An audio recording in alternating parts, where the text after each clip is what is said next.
creating a plan should be something more like a crescendo instead of a rocket ship up into outer space. Yep, let it build.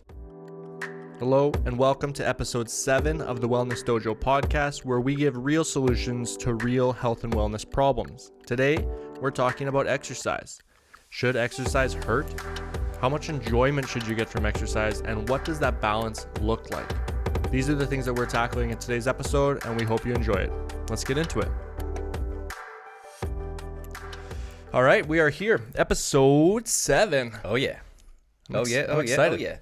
You are energized this morning, my man. I'm a little energized. I'm a little feisty, too. But I think it's in a good way. Yeah? There's nothing that gets me going like pharmacology flashcards at 5:30 in the morning. So there you go. Nothing gets my juice going like that. So. There you go. Well, it's good that you had the flashcards going, because we're gonna play a fun game at the beginning here. Since usually we record on Wednesday mornings, but it's Friday morning, and so what better way to kick off a Friday podcast than a freestyle Friday?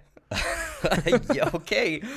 I've seen you do this on social media, right? Yeah, a little bit. Okay. I dabble, just for fun. Mm-hmm.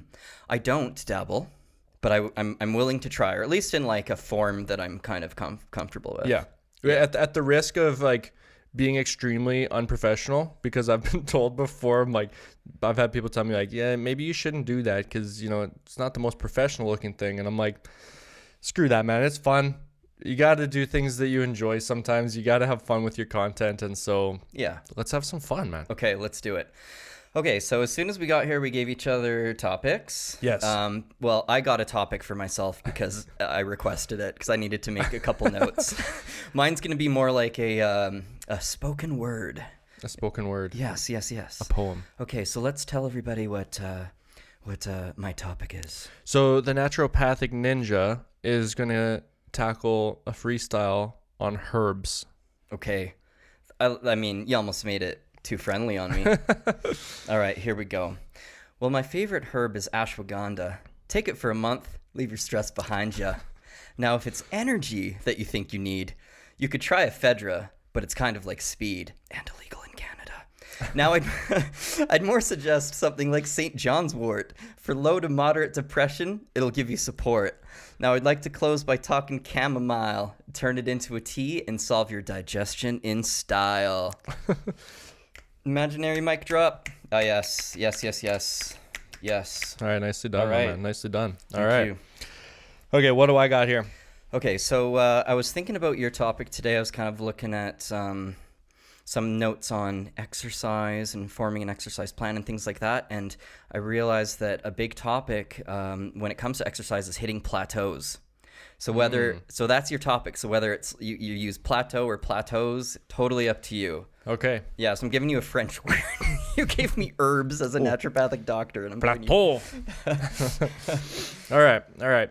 Plateaus. Okay, so plateau. You know how it goes. Keeps you on your toes. Like when I spit these flows. Like when I spit these flows, it's tough when you feel like you hit that stop, like you flopped, like your progress has been cropped.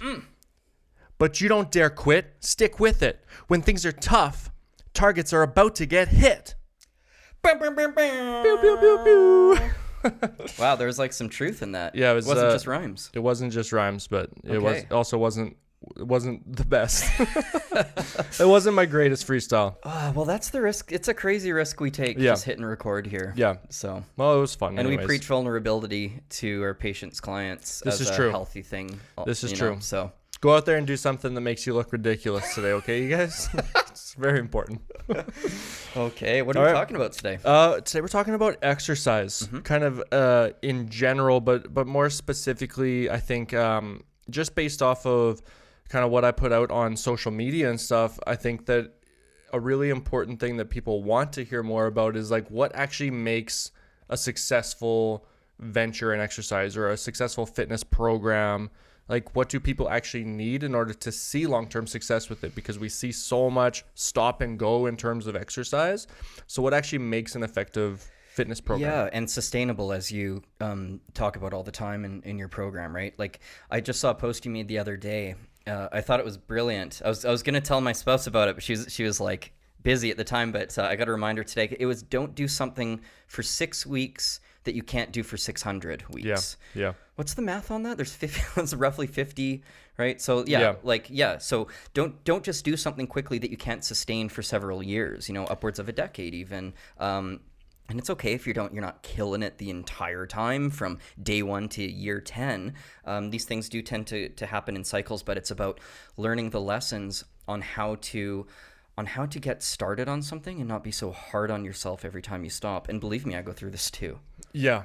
And I think, the thing that really kind of triggered that post or triggered that thought that I had is, and this doesn't take away from any other, fitness coaches or anything that's out there, but I see so much of the, here's how you can lose X amount of pounds in this short amount of time. Like lose 30 pounds in 6 weeks or lose 30 pounds in 12 weeks or whatever. And it's like, that might be great. And, particularly in maybe younger individuals, that's an approach that might be beneficial for whatever external reasons that they're looking to achieve that, that weight loss or that body type or whatever. Mm-hmm. But when you really think about it, like I look at it and I go, okay, we talked about this in one of our other podcast episodes as well. And it's show me those people in 3 years. Like, did they maintain that progress that they made? Did they maintain that process that it took them to achieve that amount of weight loss in that amount of time? Because for me, dealing with people who are mostly looking for long-term change, right? Not, it's not like you're getting ready to go on stage. Like that's different, right? But when you're looking for, I want to lose weight and keep it off type of clientele, then yeah, like why would you try and attempt something for 6 weeks, 12 weeks, even a year, if you're not going to be able to sustain that for really the rest of your life? And I think the reason people do jump into it is they're almost falling victim to these predatory marketing tactics.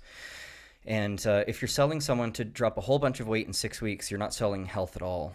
Now, like there's some instances that I've had with patients where they're saying, I have a high school, 30-year, 40-year high school reunion coming up. Everyone just wants to lose weight for that, which is kind of, so like everyone that shows up at the reunion is just 6 pounds lighter, but so be it if that's what you want to do. So like sometimes that does happen, but that's rare. And even so, that person will then have to go through the struggle of the contrast of regaining the weight. And that's tough mentally. Yeah, as well. And you know what, this is so what pops in my mind, and this is just from being a parent and from working with lots of parents as well, but when you look at somebody who is like before they become a mom, for example, or even a dad, but when you look at the lifestyle that changes when you have kids, you see a lot of and there's way more to this than what I'm saying, so like please don't think that I'm dismissing the rest of like the factors here,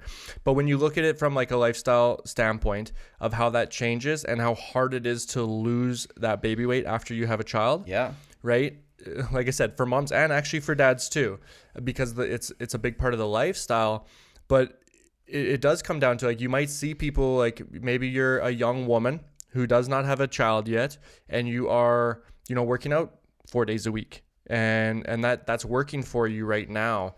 Well, that inevitably life's going to throw changes at you, and it's going to be a lot harder for you to sustain that afterwards. Yeah. So it's a big part of what I do, and I know a big part of what you do as well with your patients is trying to build habits, find sustainable methods, and find methods that really help promote longevity in your health, in your exercise, in your nutrition.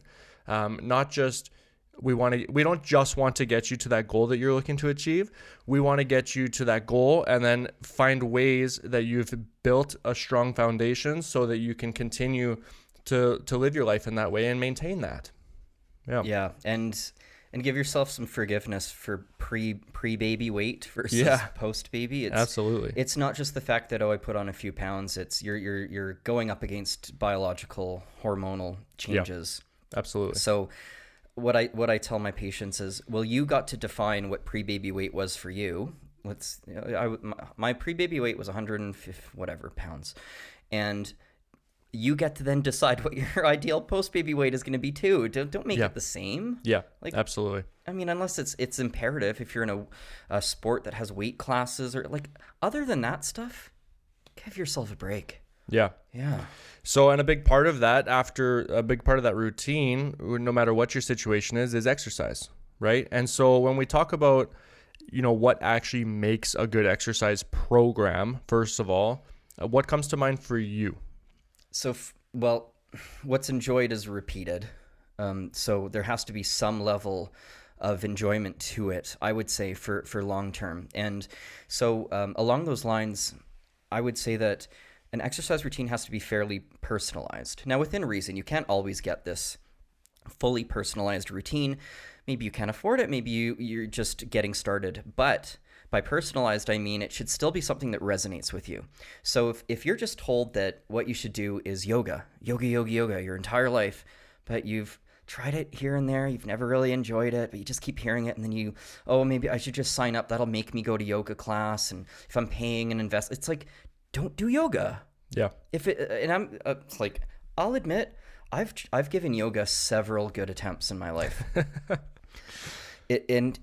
For whatever reason, it's just like certain foods. I don't like raw tomatoes. I love the idea of them. I like the nutrition. My taste buds don't agree with them. Yeah. And so I've just kind of stopped being apologetic about it. And same with yoga. It's like I've tried it and it just doesn't resonate with me. I like to stretch and various, I guess, parallels to yoga, but I don't know.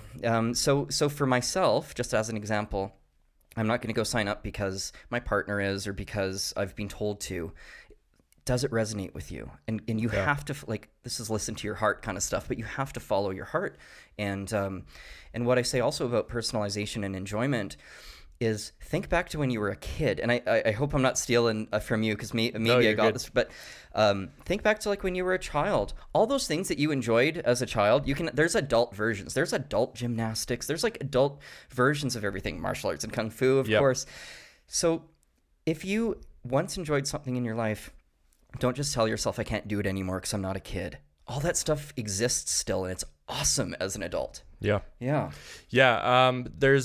So with I run boot camps every summer, local boot camps, and I have a core group that has kind of stuck with these boot camps for, I want to say, over 5 years now, like probably longer. And there's a reason why those people have stuck and come back every single year. And I've asked them why. Like, why do you keep coming back? Like, what is it? You haven't wanted to go and try something different? The reason is because I make them fun. Like, that's like the number one emphasis that I put on my boot camps is, like, I used to hashtag it, like hashtag make fitness fun again, as kind of like a funny joke, right? But really I do. Like, I incorporate games. I try and get creative. Like, we play like ladder ball and make it fun and competitive with exercises involved in it. We do like tic-tac, I call it tic-tac-go, right? We've played burpee pong, where you use medicine balls, throw them into buckets like beer pong. Whoa. Right? That sounds fun. Yeah, like we do all of these things. And of course we still exercise and we still make sure that they're getting an effective workout, but it's a fun environment for them, and it makes them want to come back to it, because they're not thinking of it as like, oh, I have to go to boot camp tonight because I have to, keep working towards losing weight or whatever. No, they're just like, oh, I get to go to boot camp tonight. Tonight's my night for boot camp. And I wonder what fun game is going to come up tonight.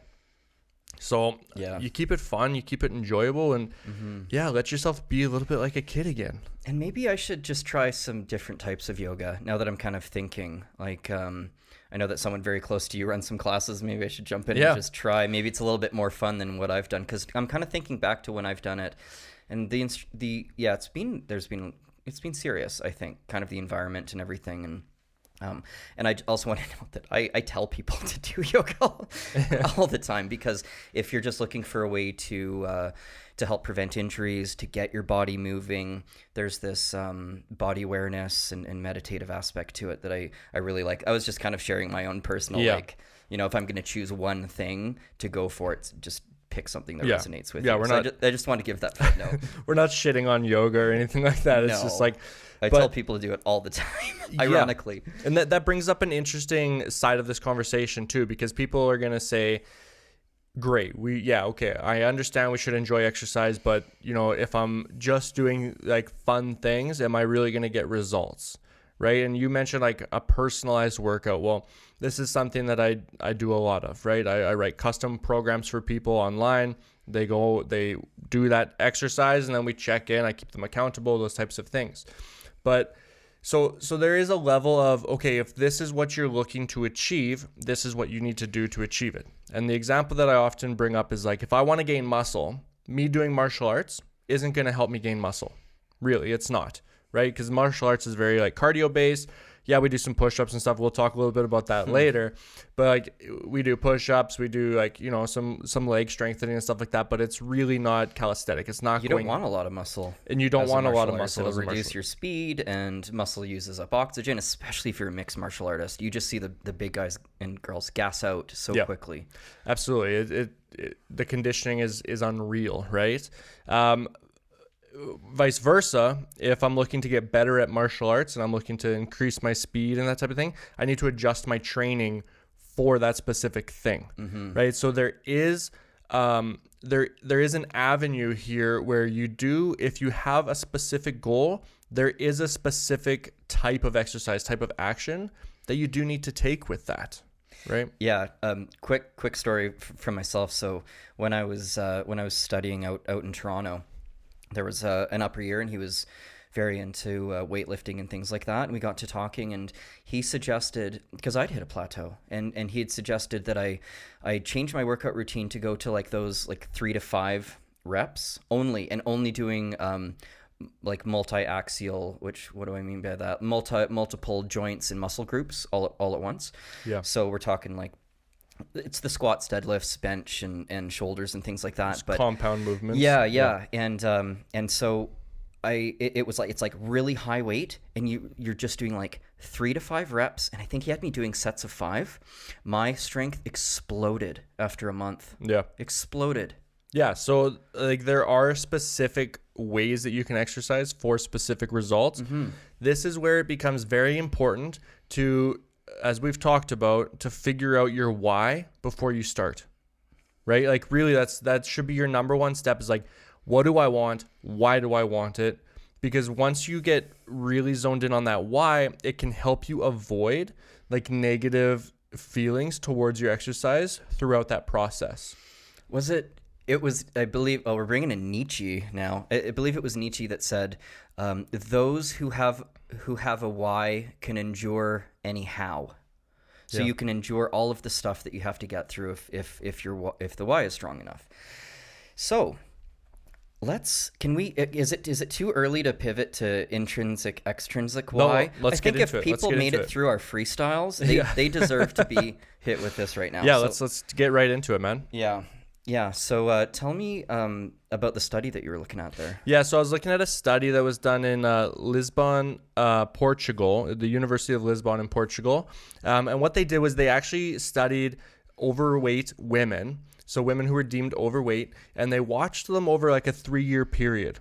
And what they were doing was they looked at what their motivations were going into exercise. Like why did they want to exercise? What was their why?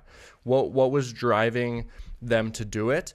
And they looked at the results that they had over 3 years. And what they found was, so there's kind of internal and external motivations that can pop up. Internal motivations would be things like, I'm exercising because it feels good. I'm exercising because I like that, I have more energy afterwards. I'm exercising because it's fun, because I enjoy it, those types of things.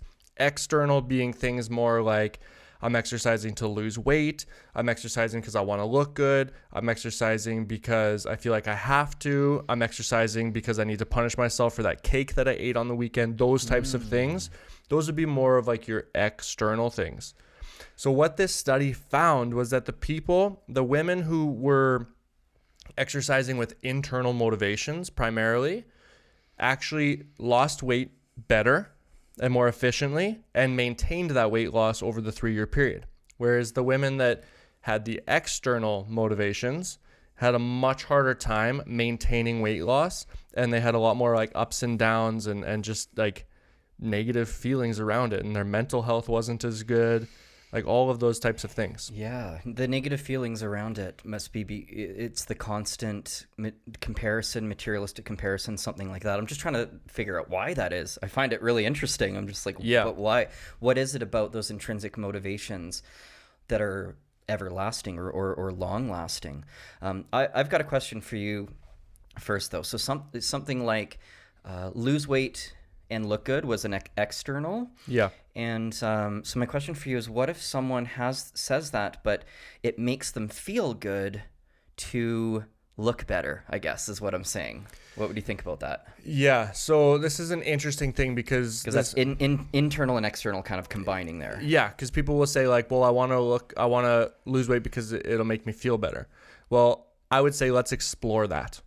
Like let's really explore that. Let's uncover that a little bit. So you want to look better. You want to be 20 pounds lighter. Why is it that you want to do that? To feel more confident. Okay. Why do you want to feel more confident? Because I don't feel confident now, and I felt confident at some point in my life, and I've lost it somewhere along the line, and I think that losing weight will help me get there. And why is it important that you get back to that place in your life? Because I was happy back then. And why were you happier back then? And also, I'm faking as an imaginary patient, by the way. And why was I happier back then? I just felt like I had my life together. I had social connections. I had a good job, and just things are different now. And I think that losing weight is going to be a really good start. So when you look at that, how much more powerful is that, first of all, than I need to lose 20 pounds? Way more powerful, right? When you walk away with that in your mind now, and that's what I would tell somebody is, from that point, I would say, hold on to that. That's your motivation. Like the weight loss, that's a side effect to you looking to achieve this thing, because you're going to achieve that weight loss. Like you are going to achieve that weight loss when we work together, when we, continue down this road, you will achieve that.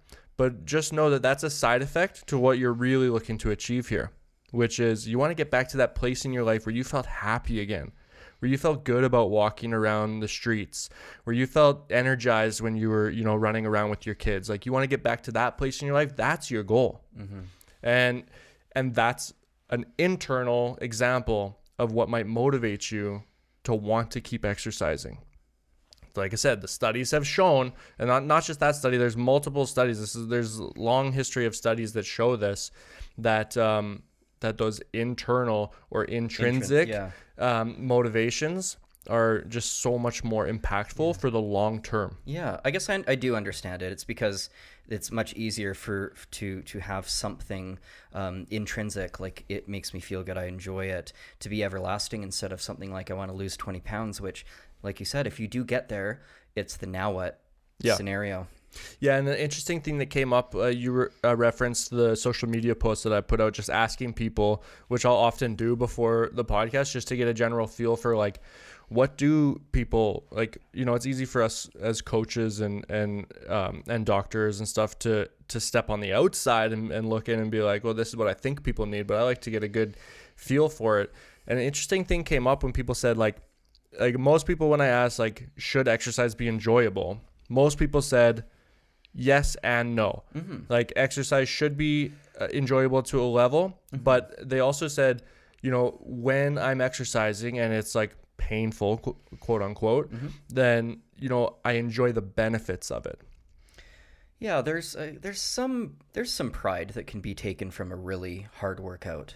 Yeah, there is, but you can't do it too often, or else you risk injury, and then you're out for, it's indefinitely. So, yeah. And the big question that I would ask that person who's saying, I enjoy the benefits of it, I would say, what benefit are you enjoying? Are you enjoying because I guarantee, and I'll do this after this after we record, I'll do this. I'll go on and see. Maybe I'll catch myself here, but I guarantee when I ask people like what benefits, they're going to say, I like the results. I like the fact that I lose weight from it. I like the fact that I gain muscle. I like these external things, right? And so that's where I would push back and argue and say, the enjoyment is so much more important in that aspect than like necessarily like going in and like just getting like such a killer workout. That might benefit you more that day calorie wise, but long term, are you going to do that every single day for the rest of your life? There does have to be a balance. Yeah. So we're talking about, does exercise have to hurt, or should it hurt to work, or even for you to really enjoy it? I would say that professional athletes get paid to go through pain. If you're not getting paid for it, don't do it. Yeah. Generally speaking. Yeah. And I would argue that professional athletes have a deeper why behind that as well. Right?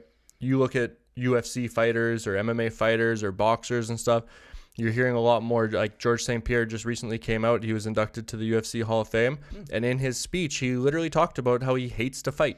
He's like, I do not like fighting. I've heard him say that previous years. Yeah. He's like, I don't like this. I don't enjoy it. But there was always a reason why I was doing it.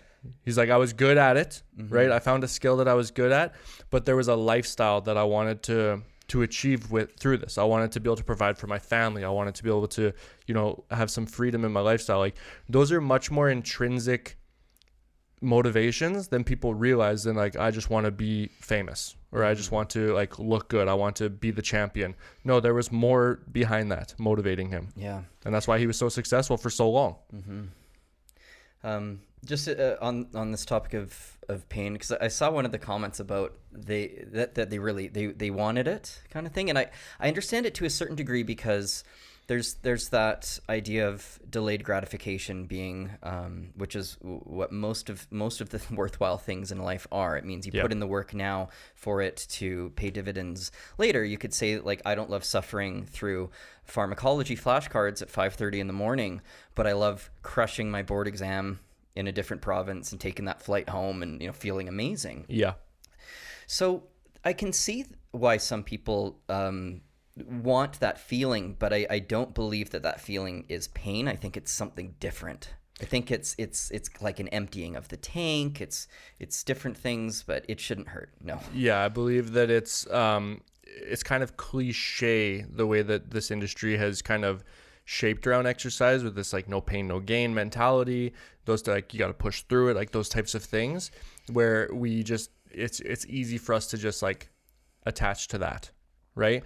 Whereas I would argue that, when you are experiencing that hard workout and you're sweating and, you're just exhausted at the end, there's a big difference between the person who's like dreading going there and the person who's like excited to go. That there is something to be said for that, and studies have also shown that there's a difference there too. Like, if you're looking forward to that workout and you're like, oh, I can't wait to go and like just work so hard and stuff, you're looking forward to it for a reason, which is probably internal, not external. Like, you're not like, oh, I can't wait to go and work out because I'm going to lose fat. No, the people who are focused on their body image, and again, I've been here before, right? You're going into that workout and then you catch a glimpse of yourself in the mirror and you're like, I just gotta keep working hard. I gotta push through this workout so I don't look like that anymore. Right? That now you have such a negative attachment to your workout that the next time you go in, that's gonna be with you. You're gonna be going, I remember last time I was like, my body just felt like. And this is why a lot of people stop working out when they first start too, because they're going into, they're like, man, I remember last time my body hurt so bad when I was trying to work out. Like, everything felt stiff and this and that. Now you're not looking forward to feeling that way again, right? So a big thing that I tell people, especially when they're starting, is like, focus on what exercise is giving you versus like what it's like kind of taking away, or the negative effects of it. Like, what is it giving you? And I think a lot of people who go in excited about it are focused on what it's giving them afterwards. Oh, I can't wait to go and sweat and work hard. Maybe you're going to a spin class, right? You're like, oh, I'm so excited to go. Like, everybody's going to be sweating and stuff. Maybe you're loving that community feel, right? It's like my boot camps too, right? They love going and having fun, but also it's a really great community. Like, people love each other. People have fun there. People are supporting each other, patting each other on the backs and giving each other high fives and stuff. There's a community aspect to that. So there's really important feelings that are attached to exercise, and whether you're associating to the negative feelings of it or the positive feelings of it really impacts your ability to keep going with it. Yes. And anytime I've ever seen somebody be announced like a fighter as self-trained, they almost always get destroyed. Have you ever seen an MMA fight with someone comes out without a coach and they're self-trained? Yeah. I had a friend that did that. Oh, really? An old friend in Edmonton.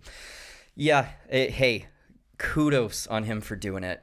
There is a video. Kudos on him for doing it, but it didn't last long. Yeah. Yeah. That's tough. Yeah. So community is very important, and that social aspect, and that's like wanting to seek that out that's more of that long-standing intrinsic kind of benefit that you could get. I would say. Yeah. But when you start exercise, there is going to be a little bit of I'm going to be going through this myself. So I've been studying. I've been going through a whole bunch of different life stuff. I was playing guitar at someone's wedding out of town and all this. So like now I have to get back into exercise again. And I know I'm going to be a little sore the next day. So is that what we're talking about? Or are we talking about pain during exercise? Because I think being a little sore the next day is okay, especially if you're entering back into a cycle. It's not ideal. You don't want to be sore, but I find it actually hard to avoid. Yeah. Yeah, I mean, I think so. We can get into like that feeling, that soreness and stuff like that, and how to properly program around that as well. But before that, I think we should offer some kind of clarification here on, when we're talking about the pain, I'm talking more about the emotional pain, but also the there is a level of physical pain that you need to take into account as well, because if you're going in and you're doing an exercise that, your coach gave you, like for example, if I give my client an exercise program, the first time we check in, the first thing that I ask them, how is it feeling? Like, how are those exercises feeling? Is there anything that you hate, right? Oh, you know what? When I do burpees or when I do that dumbbell chest press, I'm feeling it in my elbow. Like I just feel something in my elbow. Okay, let's change that right away. The last thing I want is for you to have something right out of the gate that doesn't feel good during that exercise. That's the last thing that I want. Or, you know what? I hate burpees. Okay, well, I'm not going to give you burpees on day one then. Right? Because then you're going to immediately associate pain to that exercise, right? So somebody else also commented on social media about inflammation in their body. Like they suffer from lots of inflammation in their body, and they have struggled to find people who have really considered that as a part of the program. They're like, no, you just got to push through it. You just got to, this is the type of workout that's going to get you the results that you want, without actually looking into there might be like a physical problem here that needs to be either addressed or possibly avoided temporarily. Yeah. In order for them to actually be able to stick with that workout. Yeah. Choose like swimming, low impact or almost zero impact types of exercises. And yeah. And it's tough in a case like that to give like a specific, here's best practice, because like everything else in health and wellness, it's very individualized, right? So that's where I would sit down with somebody and say try and figure out okay, what movements do you have the most restriction with right now? What, do you have any history of injury? Like maybe you have, an ankle that's never fully healed properly. Well, then I'm not going to get you doing calf raises and jumping jacks right out of the gate. We're going to do things that make it more comfortable for you to start with, right? And then one of the number one things I always ask people in a consultation, is there any exercises that you absolutely hate to do? Yeah, that's obviously what I do too when I'm making a nutrition plan for people. Yeah. You have to figure out what foods they don't like and what they're averse to. And Exactly. Yeah. What are your I won't touch these foods because I'm not going to tell you to eat those things. Give you 4 recipes with cilantro in them or whatever. Yeah. Yeah. It's the same thing with people wwho are, they are talking about I think I should do keto because I thought that it was a good idea. Well, how much do you love carbs? Oh, I love carbs. Bread is bread is my nemesis. I need to get rid of bread. Well, it's not going to be very successful if you're starting out with something and you're eliminating the thing that you love. It's just, I've seen it. It's not going to be successful. Some people will be able to do it for long term if they have a ton of willpower, that type of thing. But man, you're making it hard on yourself. Yep. Yeah, I think that embarking on a new fitness program, the way that I explain it is it should be like a slow rising crescendo, like how classical music is sometimes and so you don't want it to be this, straight linear 45-degree upward, because that's probably going to be way too fast. You're going to hurt yourself. You're going to become demotivated, all this stuff. Think of it like a slow rising crescendo. You know, if you can almost like imagine that. It starts slow, you start to gain some momentum, and then eventually your momentum gaining gets faster and faster, and then you can see a spike down the line. But then what happens? We hit those plateaus, as we freestyled about. Yeah. So freestyled, quote unquote. So an idea I had about plateaus is that you anticipate they're going to come before they even come, and you almost build in plateau busters. Yeah. So like I mentioned earlier about my plateau that I hit, if I was working with someone like yourself, you might tell me you're going to hit a plateau eventually if what you want to do is gain muscle and strength. Based on what we're doing, we're going to have to, so when that happens, so then when it happens, the person isn't shocked and demotivated. You're like, this is going to, the body habituates. It's just what happens. Yeah. I think in terms of plateaus, it's really important for people to understand as well that when your body is constantly fighting for balance. Your body wants you to plateau. Your body wants you to just like stay at an equilibrium, right? So when you hit that plateau, like it's normal. That's your body's trying to achieve that. When you're trying to lose weight or gain weight, there's a reason why it's difficult, because your body, if you've been at that weight for a long time, your body is comfortable there. It is, yeah. Now, and your body wants to stay there. Your body doesn't like change. It's hard on the body to change. Mm-hmm. That's why it's so hard when people are, with athletes, like we talked about, they're constantly like gaining weight, losing weight, gaining weight, losing weight. It's really hard on their body. Have you seen a lot of athletes that retire? Oh my goodness. There's some like Prince Nassim Hamed, the boxer. Mm-hmm. I don't know if you've seen his after pictures. Yeah. You have? Yeah. Yes. And bless them for all the hard work they did throughout their entire lifetimes, but it just seems like they spent their whole wallet during those years, and then it's just, it just falls out. Some people don't, but a lot of athletes do. Yeah, some of those pictures, I know what you're talking about. Yep, yeah. Absolutely. It's tough, man. It's not easy. So like you said, expect those plateaus. It's a normal part of the process, and it's actually what your body wants, right? It's up to you to decide, okay, what do I want, and how am I going to push my body beyond this, right? And so that's why it's also really important that you use a professional if you are looking to achieve big things. Like, use a professional so you can do it in the right way, so that you're risking as little as possible in terms of your body. It is a science. Yeah. I would say it is a science. Okay, so keeping with the idea of having sustainable fitness plans and programs, something that I try to incorporate and that I try to educate about is putting in rewards for yourself that aren't antithetical to your health goals. putting in rewards, and so some examples would be, if you have a decent exercise month, or you treat yourself to a massage, or like, you have to define it. Save a movie with, to watch in the comfort of your own bed or whatever, with a nice mug of tea. It's like, you have to, whatever these rewards are for you, save them up a little bit. Yeah. Don't make them too fantastical, because you want to be doing it quite often. You want to be rewarding yourself quite often. And it's not something that should cost these rewards shouldn't cost a ton of money. Like, they should be more along the lines of free, still supports your health, enjoyable, but you save them as a little reward for yourself. Yeah, and that's a big part of community too, right? Because people will celebrate things with you, right? When you achieve milestones and stuff. It's such a big thing, is like celebrating the small wins. And again, I know it sounds cliche to everybody that's listening, is like, celebrate the small wins. No way. We need to talk about that more. Yeah. I don't think people do it enough. Yeah, it's so important, and people shy away from it so much, where it's like, we have this what's next mentality, where we don't even stop to take time to like think about, like, oh, did I just lift 5 pounds heavier than I did a week ago? Yeah. Like, that's pretty big, actually. Like, that's something that can be celebrated. Did I just go a week without fast food? Holy crap. Like, I should celebrate that. I should pat myself on the back, maybe post about it in the Wellness Dojo community. Absolutely. Post about it. Get those dopamine likes, yo. Yeah, you have to. Like, it's such a big part of like what we're talking about with longevity in exercise, that's such a big part of it. If you're not stopping to smell the roses once in a while, like you are missing out on a huge, huge asset to your long-term success.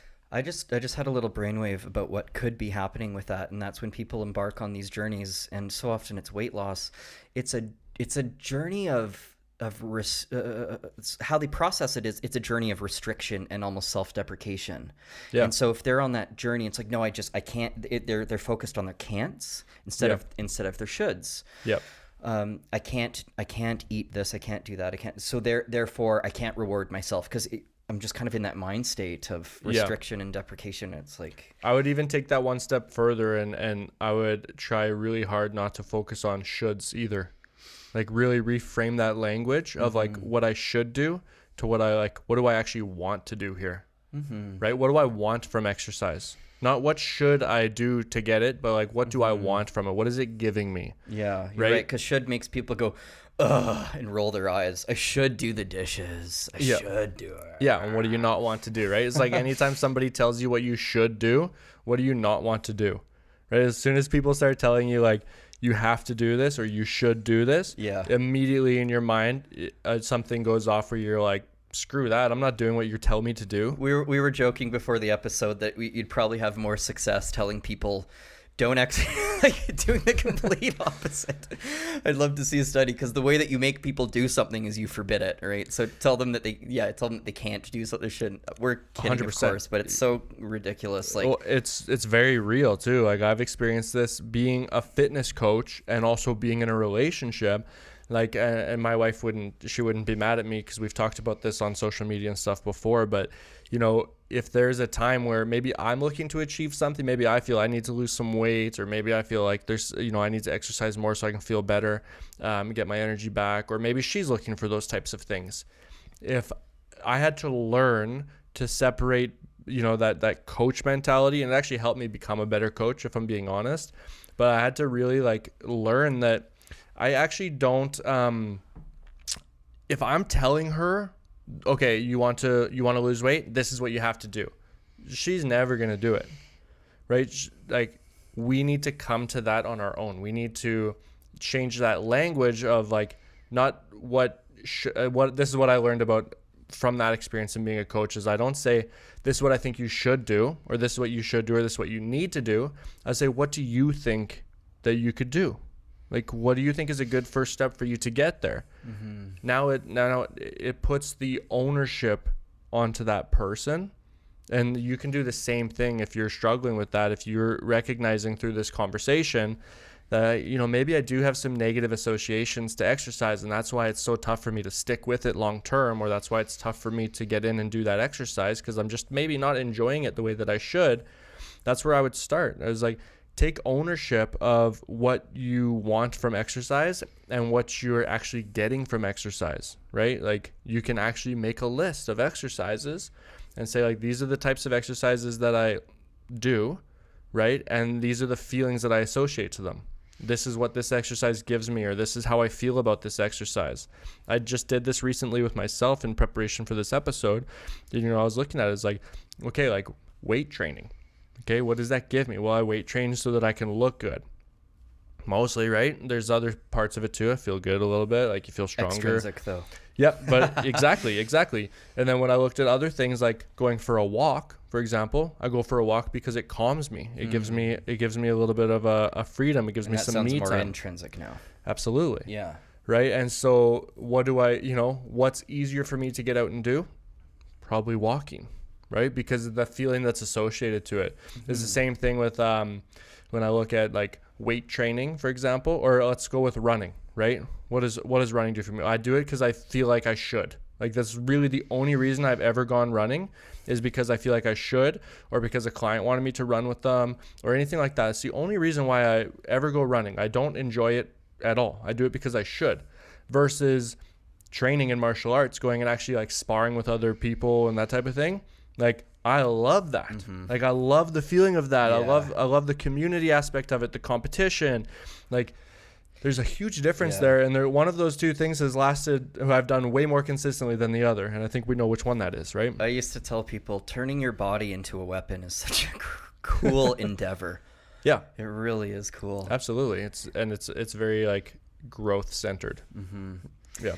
Yeah, and what do you think about those who have a pretty busy life and they have other ways that they're active, but they don't give themselves the credit for it? Like they have an active job, or they help a friend move, or they golf, which isn't, really considered exercise by some people, but it is. If you go to, I believe it was MyFitnessPal, they've got some pretty good metrics on it. You can put in whether you were driving a cart or not. Yeah. Which I thought was great. Yeah, it's interesting. And it's a surprising amount of calories that you burn. But what do you think about, like, is that acceptable if someone goes golfing one day? Can they check off the box as put a workout, or what do you think? Yeah, it's interesting because I think that I think there's two sides of this where with everything, right? But I think there's a side of it where people aren't appreciating enough of that type of stuff that they're doing, right? They're not recognizing it enough. They're not giving themselves enough credit for some of those things that they're doing. But then I think there's also another side of it where people are giving themselves too much credit for those things, and they're relying too much on those things, right? Where it's like we should be somewhere in the middle. And what I'll say by that is, like, I'll talk to people and I'm like, so how's exercise going for you, right? Like, how are you doing with exercise? And, they're like, maybe they're struggling to achieve the goal that they're looking to achieve. And that's why I'm asking, well, tell me about your exercise. Well, I've been getting out in the garden more. And so I'm moving around more and stuff like that. And, first of all, I would say, like, well, that's really great. Let's celebrate that. That is a step forwards maybe for you, but that might not be enough for that person, especially if they're struggling with the fact that they're not making progress. It might not be enough. Whereas on the other side of it, somebody might be doing these things and they might be like, oh man, like I didn't get my workout in today. I'm so down on myself for it. Well, what were you doing? Well, I went on a hike with my family, but I just didn't get that workout in. It's like, well, you can celebrate that too. Like, that's also exercise. Like, you don't have to be so hard on yourself.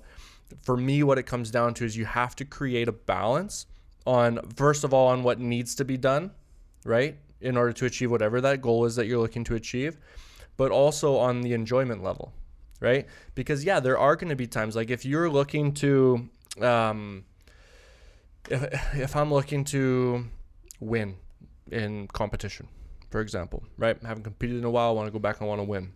Well, I'm going to have to put a level of commitment into that area of exercise if that's what I want to achieve, even sometimes on days when I maybe don't want to do it, right? Whereas same thing, it's like if I have a goal for whatever reason that I want to build muscle, a certain amount of muscle, or lift a certain amount of weight, well, I'm going to have to do a certain amount of weight training with that then, right? Yeah. But what I can do if I want to go long term, and this is where the argument comes in as well, because, as a big part of weight loss is weight training. It's going to really help somebody if they can build lean muscle on their body. That's going to be a really important part. Going for walks every day is going to be great, right? But it's not going to get you to where you want to be, especially in the amount of time that you want. Like, you're going to hit a plateau eventually with walking, and eventually that might need to turn to jogging or something. You're going to have to do something more. You're going to have to level up. So when I'm looking at building a program for somebody, it's a mix of what do we want to achieve here, and what do we have to do to achieve it, and how can we enjoy this process as much as possible. Yeah, and if they don't have intrinsic motivations, let's parse those out and define them. Yes. Too, because sometimes people need a little bit of help with that, because they've been inundated to seek extrinsic their entire life. We all have. It's anyone who's watched TV or visited a website is inundated with ads about, you need this right now. You need, so, and it's always these external things. Yeah. So let's talk a little bit about how much is too much exercise, how much is too little. I'll just tell you, from my perspective, just general guidelines from what I've seen in the research. The number that we were given to tell our patients when I was an intern was this number. It's 150 minutes a week, and that was just kind of developed, extracted from a few articles. So that equates to, it's something like 21 minutes a day. Yeah. Average. I know it sounds a lot. 150, that's a big number. That's over 100. It's like 20 minutes a day. Yeah. It's very, very manageable. And that's what we tell people is kind of a minimum. And we're like, yeah, it just in case someone wants to know, well, is this enough? Is it not enough? That's what I tell people to try to hit. Not a vigorous exercise, but just of movement kind of in general. Yeah. Yeah. Again, it's so personal. Like I look at kind of research and science like that, and I think, okay, that's great, like for the average person, but you're not average, right? Like you're not the average person. You're very unique, and that's a good thing. So I would look at, where is somebody starting from first? Have you exercised at all in the last 5 years? If you haven't, trying to hit 150 minutes a week, it might be pretty intimidating out of the gate. Yeah. Right. And so it's like, look at where you're at first, and then look at like, what is a achievable step? What's an achievable next step? What's an achievable step forwards for that person? And I say, just go from there. Like really, like it's really not complicated. It doesn't have to be complicated. It gets way overcomplicated because of facts and studies and stuff like that. And I'm not taking away from the science by any means. But what I'm saying is, you can't solely rely on that. And I'm not saying that you were either. But everybody's different. Everybody's unique. Where you go from where you are right now is going to be different from where I go from where I am right now. We're going to have different approaches to that. Right. And you might enjoy different things than I do. You might enjoy, doing more weight training. I might enjoy going to yoga class. Right? I don't, but I might, right? You enjoy running more. I don't enjoy running as much. I'll do it sometimes, like when you and me went running at the beginning of the summer. Like I didn't do it because I like to run. I was doing it so that we could like build a relationship, and like I wanted to, hang out with you and just like have that experience. And so that actually became welcome to my world. It became a very positive thing. It was like for a brief moment, running was actually a positive thing for me. And that goes to show the power of that intrinsic of like, what is motivating me to do this right now? What am I getting from this? And not so much focused on like, how much is this going to hurt to go and do this run? But like, what am I going to get from it? And that got me there. Yeah. Right. And it made the experience more enjoyable. It made me want to go back and do it next time. Yeah. And I think just insofar as weight training and cardio and all that, I do think there's some truth to a combination is almost always the best way to go. You don't want to be pure cardio. You're going to get injuries if you're not strengthening. You don't want to be pure weights. You're not going to have what's going to happen to your lungs, and you're not going to be able to run around the block to catch your dog off leash or something. It's like so yeah. And that 150, that's what I was talking about. They told us to do it in our internship, and the reason they did that is because patients come to us and say, what do I do? And sometimes I worked in a free clinic at one point in Brampton, Ontario, a free naturopathic clinic sponsored by the province, so people could apply, get free care, and then come see us. But because it was free, there wasn't actually that great commitment a lot of the time, and so we'd see people once. Maybe twice, and so we don't have the time to get to know them, unfortunately. And so they would just say, what do I need to do to exercise? Like, what do I even need? And so they were requesting guidelines, and I think that's why this came in. It's kind of weird to come out with a number like that, for science to give us with the spectrum of humanity, human beings. But yeah, at least it's something. At least it's like a starting point. I don't really delve into it too much beyond that if someone wants that answer. Yeah.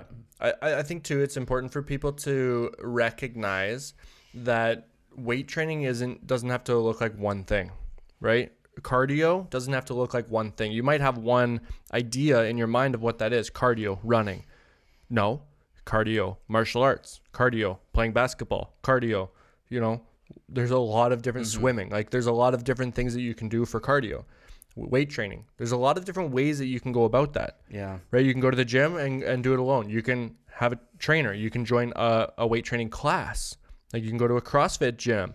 Like there's a lot of different, you can go to a boot camp. You can use a TRX machine. Like there's so many different ways that like resistance training can look as well.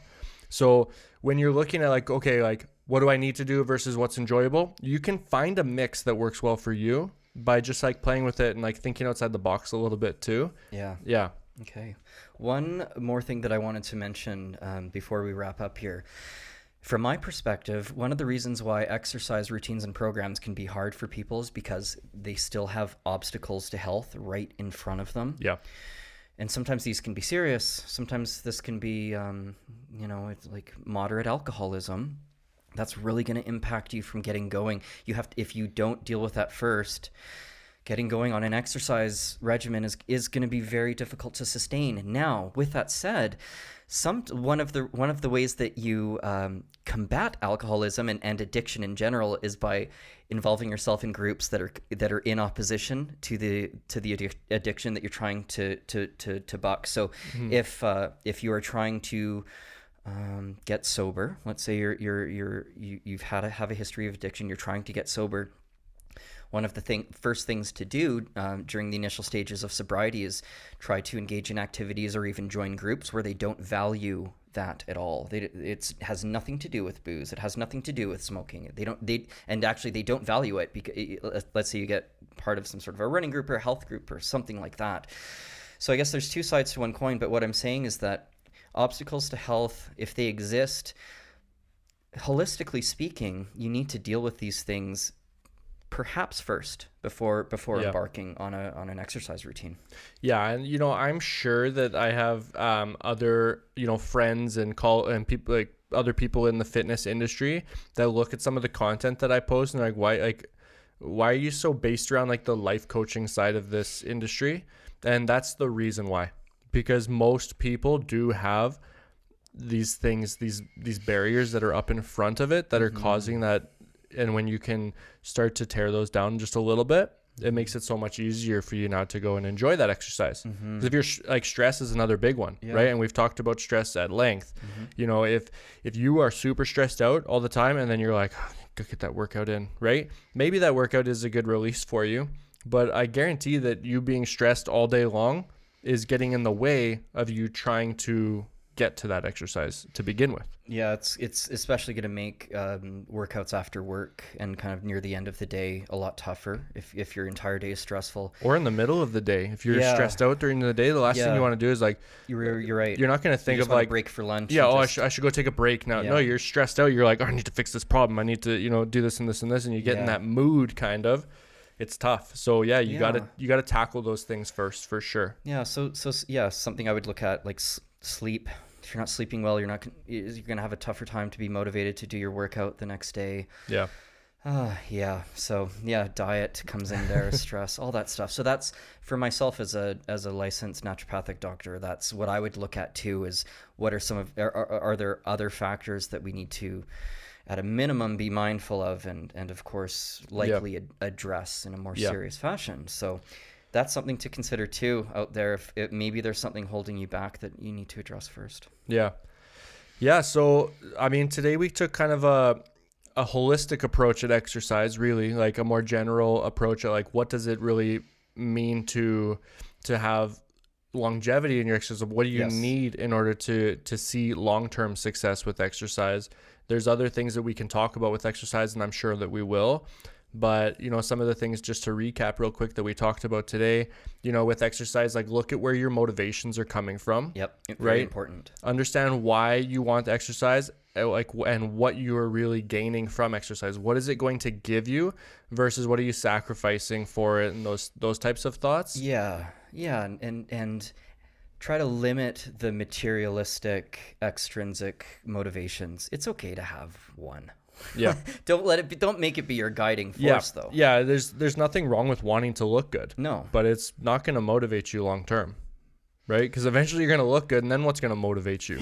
Right? Like, really. And there it is in one sentence. Yeah, exactly. So, yeah, find the deeper why there, and then it's so simple, but I love it. And then, find a balance. That's the other big thing. I think that's a takeaway for people here is you do have to create a balance. Find a balance in what you enjoy and what you need to do necessarily. And then, so once you've changed that language, that's going to be a lot easier to find that balance when you stop thinking so much about like, what do I need to do or what should I do, and focus more on, what am I getting from this? That's going to make it a lot easier to find that balance. But then find things that you enjoy and make sure you're mixing in some of those things and give credit to those things. Absolutely. And then just a few more points that I had here. creating a plan should be something more like a crescendo instead of a rocket ship up Yep. into outer space. Yep, let it build. It shouldn't hurt all the time. A little bit of soreness the next day as you're getting going, like, sure, but no, it shouldn't exactly hurt. Once the crescendo has risen, you're gonna hit a plateau, so be ready for it. Don't let it get you down. Yeah. Have plateau busters in mind, and if you don't know what that's about, talk to us. Yeah, and be aware of your the obstacles to health that are ever present. Yeah. Awesome. Okay. Well, I hope you guys enjoyed this episode. Thank you for listening or watching, whichever platform you're experiencing this on. And we look forward to seeing you on the next episode. Awesome. That was a good one. Thanks, everyone. See you next time. See you next time.